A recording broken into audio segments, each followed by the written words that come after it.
سلام، بیا هم د تل په څیر یو تازه راپور سره. دا چې ولسمشر غني او عبدالله په جوړجاړی کې کوم ځای ته رسیدلی دي، عبدالله څه غواړي او غني ورته څه وایي، دا ټول په ویډیو کې در سره شریکوو. که تاسو زموږ چینل ته نوي راغلي یاست نو مهرباني وکړئ د ویډیو کتو نه مخکې زموږ چینل سبسکرایب کړئ.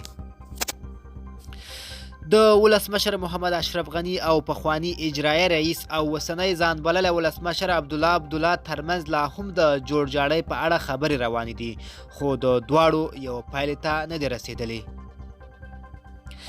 د ځینو سرچینو په وینا چې ولسمشر غني دې ته تیار شوی دی چې عبدالله ته په حکومت کې 40 سلنه برخه ورکړي، خو هغه وایي چې اجرایي ریاست به نه وي او همداسې عبدالله ته 40 سلنه برخه ورکوي. د دغه سرچینې په وینا چې عبدالله له اجرایي ریاست څخه نه تیریږي او هغه وایي چې باید دته حتما اجرایي ریاست ورکړل شي. دغه سرچینه همداره زیاتوي چې د دواړو لوریو ترمنځ د جوړجاړي لپاره ناستې روانې دي او ښایي تر راتلونکې یوې اونۍ پورې دواړه یو جوړې ته ورسیږي.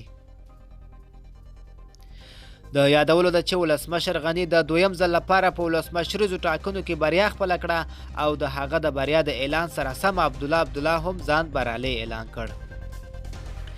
په کومه ورځ چې د ولسمشر غني د راتلونکو 15 کلونو لپاره د ولسمشر په توګه د لوړې مراسم ترسره کېدل، په هماغه ورځ او هماغه وخت باندې عبدالله هم لږ اخوا په سپېداره ماڼۍ کې ځان ته د لوړې مراسم نیولي وو.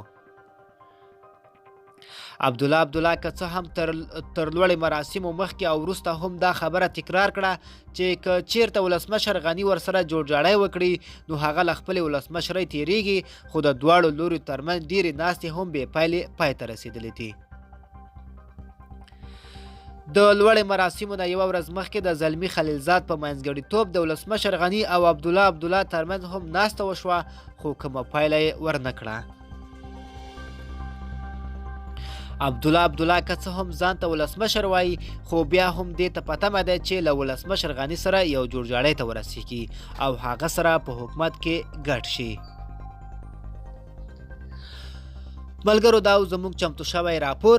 د لا ښکلي ویډیوګانو لپاره زموږ چینل سبسکرایب کړئ.